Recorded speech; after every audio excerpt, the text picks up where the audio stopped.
దర్శి నియోజకవర్గ పరిసర ప్రాంత వ్యాపారస్తులకు విజ్ఞప్తి. మీ వ్యాపారాలను ఆన్లైన్ చేయుటకు దర్శి ఆన్లైన్ స్టోర్ అనే ఈ-కామర్స్ ప్లాట్ఫామ్ మీ ముందుకు వచ్చింది. మీ ప్రొడక్ట్స్ కు ఎటువంటి ముందస్తు రుసుము లేకుండా మీ స్టోర్స్ ను ఆన్లైన్ చేయుటకు దర్శి ఆన్లైన్ స్టోర్ సిద్ధంగా ఉంది. ఈ పోటీ ప్రపంచంలో మీ వ్యాపారాలను దర్శి నియోజకవర్గ నలుమూలలా విస్తరింపజేయాలనుకుంటున్నారా? మీ ప్రొడక్ట్స్ కు ఫ్రీ ప్రమోషన్ తో పాటు ఆర్డర్ వచ్చిన ఐటమ్స్ కు ఫ్రీ షిప్పింగ్ కూడా చేస్తుంది దర్శి ఆన్లైన్ స్టోర్. అయితే ఇంకెందుకు ఆలస్యం, సంప్రదించండి.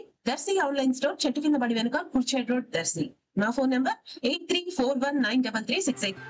రాష్ట్ర ప్రభుత్వం ఆటో డ్రైవర్ల సంక్షేమం కోసం 15,000 రూపాయలు ఒక్కొక్క డ్రైవర్ కు ఆర్థిక సహాయం అందజేస్తూ వారి బ్యాంక్ ఖాతాకు జమ చేస్తున్న సందర్భంగా ఈ రోజు శనివారం దర్శిలో TDP incharge doctor Gottipati Lakshmi, doctor Kadiyala Lalitha సాగర్ల ఆధ్వర్యంలో ఆటో డ్రైవర్స్ కృతజ్ఞతగా ఆటో ర్యాలీ కార్యక్రమం నిర్వహించబడింది. ఈ ర్యాలీ బ్రేక్ ఇన్స్పెక్టర్ కార్యాలయం వద్ద నుంచి ప్రభుత్వ జూనియర్ కళాశాల ప్రాంగణానికి చేరుకుంది. డాక్టర్ గొట్టిపాటి, డాక్టర్ కడియాల స్వయంగా ఆటో నడపడం విశేషమైంది. సమావేశంలో ఆటో డ్రైవర్స్ కు చెక్కు అందజేయడం జరిగింది. అనంతరం డాక్టర్ గొట్టిపాటి లక్ష్మి ప్రసంగించారు.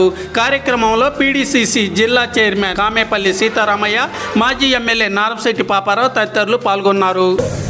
ఈ కార్యక్రమానికి విచ్చేసిన పాపారావు గారికి, డాక్టర్ సీతారామయ్య గారికి, మా ఆటో సోదరులకు, ఇక్కడ విచ్చేసిన పెద్దలకు, నాయకులకు, ప్రజలకు అందరికీ పేరు పేరున నా నమస్కారం.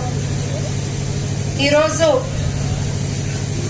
ఆటో డ్రైవర్ల సేవలో అనే మంచి పథకం ప్రారంభం కావటం చాలా సంతోషంగా ఉంది. రాష్ట్రంలో మనం చూస్తే కొన్ని లక్షల మంది ప్రజలని వాళ్ళ గమ్యానికి సమయానికి అట్లాగే సురక్షితంగా చేర్చేది మన ఆటో అన్నలు. ఎండనక వాననక రాత్రింబవళ్ళు వాళ్ళు కష్టపడి వాళ్ళ పని చేసుకుంటూ ఉంటారు. ప్రజలకు ప్రయాణంలో తోడుగా ఉంటారు.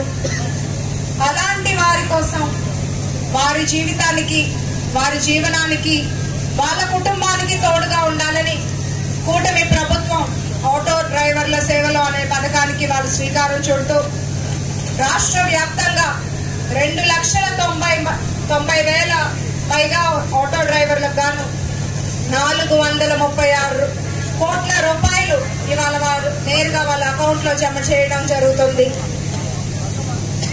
కూటమి ప్రభుత్వం, గౌరవ ముఖ్యమంత్రి చంద్రబాబు నాయుడు గారి దూరదృష్టి, డిప్యూటీ సీఎం పవన్ కళ్యాణ్ గారికి ప్రజల మీద ఉన్న అంకిత భావం, మన యువ నాయకులు మినిస్టర్ లోకేష్ అన్న గారి కృషి, అట్లాగే కేంద్ర సహకారంతో మన రాష్ట్రం అభివృద్ధి పదంలో తీసుకెళ్ళడానికి సాధ్యమవుతుంది. ఇలాంటి ఒక మంచి పథకం రూపొందాల్చుకుందంటే అది ఇలాంటి నాయకత్వం వల్లే నేను గర్వంగా చెప్పగలుగుతున్నాను. ఒకసారి మనం గత 5 ఏళ్ల పరిస్థితి చూస్తే మొక్కుబడిగా ఇష్టం వచ్చిన వాళ్లకు, ఆటో వాళ్ళకి 10,000 రూపాయలు ఇచ్చారు. ఆర్భాటం ఎక్కువ చేశారు. పెట్రోల్ డీజిల్ ధరలు పెరిగిపోయి ఆటో డ్రైవర్లు అప్పుల పాలైనా, వాళ్ళకి ఇబ్బందులున్నా పట్టించుకున్న వాళ్ళు లేరు. నిత్యావసర సరుకులు, వస్తువులు పెరిగిపోయినా పట్టించుకున్న వాళ్ళు లేరు. ప్రజల కన్నీళ్లతో రాజకీయం చేశారు. ఇప్పుడు రాజకీయ పరిస్థితి మీరందరూ ఒక్కసారి చూస్తే మహిళలకి ఉచిత బస్సు, ఉచిత గ్యాస్ సిలిండర్లు, ఇంట్లో వృద్ధులకు కానీ, ఒంటరి మహిళలకు కానీ, పెద్దవాళ్ళకు కానీ, వికలాంగులకు కానీ పెన్షన్ పెంచడం, రైతులకు రైతు బంధు, విద్యార్థులకు తల్లికి వందనం, పేద ప్రజల ఆకలి తీర్చడానికి అన్నా క్యాంటీన్లు, డ్వాక్రా మహిళలకు రుణాలు, ఇలా ఒక్కొక్క హామీలను నెరవేర్చుకుంటూ అన్ని రంగాల్లోనూ మన రాష్ట్రాన్ని ముందుకు తీసుకెళ్తూ అన్ని వర్గాల ప్రజలకు అండగా ఉంటుంది కూటమి ప్రభుత్వం. ఈ సందర్భంగా నేను ఒకటే చెప్తున్నాను, మహిళలకు ఎలా అయితే ఉచిత బస్సు ఇచ్చారో అప్పుడు కొంత ఎంతైనా ఆటో వాళ్ళకి ఇబ్బంది జరుగుతుందని ఆలోచన చేసి మీరందరూ ఎవరు కూడా అడగక ముందే వెంటనే నిర్ణయం తీసుకోవడం గౌరవ ముఖ్యమంత్రి చంద్రబాబు నాయుడు గారికే సాధ్యం అవుతుంది. మీ అందరికీ ఒకటి నేను రిక్వెస్ట్ చేస్తున్నాను.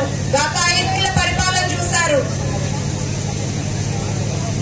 ఇప్పుడు ఈ 15 నెలల్లో జరుగుతున్న అభివృద్ధి సంక్షేమ సంక్షేమం చూస్తున్నారు. ఆటో డ్రైవర్లకు తోడుగా ఉంది కూటమి ప్రభుత్వం. రేపు అలాగే ప్రతి వర్గానికి తోడుగా ఉండేది కూటమి ప్రభుత్వం. మీ ఆశీస్సులు మంచి చేసే ప్రభుత్వానికి, ప్రజల పక్షాన ప్రజల కోసం పనిచేసే ప్రభుత్వానికి ఎప్పుడూ ఉండాలి. మీరందరూ మంచి చేసే ప్రభుత్వాన్ని ఎప్పుడూ గుర్తుంచుకోవాలని సందర్భంగా కోరుకుంటున్నాను.